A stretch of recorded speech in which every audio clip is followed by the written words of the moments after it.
স্ক্রিনে আপনারা যে রাস্তাটি দেখতে পাচ্ছেন, এটা হচ্ছে ঢাকা-বরিশাল মহাসড়ক হাইওয়ের একটি অংশ। এই রাস্তাটি টু ওয়ে রাস্তা, অর্থাৎ একই সড়ক দিয়ে যানবাহন আসা যাওয়া করে। বাংলাদেশের দক্ষিণাঞ্চলের জন্য এটি সবচেয়ে গুরুত্বপূর্ণ মহাসড়কগুলোর একটি।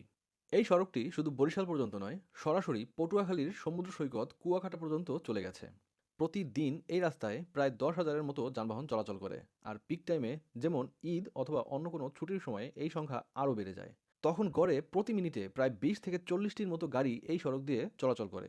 কিন্তু দুঃখের বিষয় হলো, এই রাস্তাটি টু ওয়ে হওয়াতে এই রাস্তায় প্রায়ই ভয়াবহ দুর্ঘটনা ঘটে এবং বহু মানুষের প্রাণহানি হয়।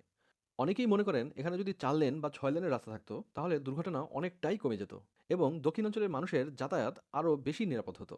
এখন আপনাদেরকে দেখাবো আর একটি রাস্তা। এটি গোপালগঞ্জের ঘোনাপাড়া থেকে পিরোজপুরের নাজিরপুর পর্যন্ত একটি সড়ক। এই রাস্তাটি 4 লেনের এবং দেখতে বেশ সুন্দর, পরিপাটি ও আধুনিক।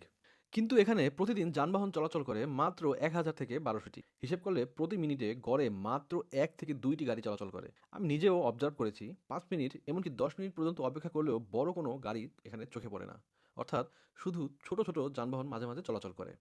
তাহলে প্রশ্নটা কিন্তু এখানেই, যে জায়গায় যানবাহনের চাপ অনেক বেশি, সেখানে যদি 4 বা 6 লেনের রাস্তা করা হতো তাহলে দক্ষিণাঞ্চলের মানুষের জন্য তা অনেক বেশি উপকারী হতো এবং অনেক দুর্ঘটনাও কিন্তু সহজেই এড়ানো যেত। অথচ যেখানে যানবাহন তুলনামূলক কম, সেখানে 4 লেনের রাস্তা করা হয়েছে। বাংলাদেশের একটা বড় সমস্যা হলো, অনেক সময় যোগ্য মানুষকে যোগ্য জায়গায় বসানো হয় না। ফলে যে সিদ্ধান্ত যেখানে সবচেয়ে প্রয়োজন, সেটি অনেক সময় সেখানে না হয়ে অন্য কোথাও বাস্তবায়িত হয়। উন্নয়নের ক্ষেত্রেও প্রায় একই চিত্রই দেখা যায়।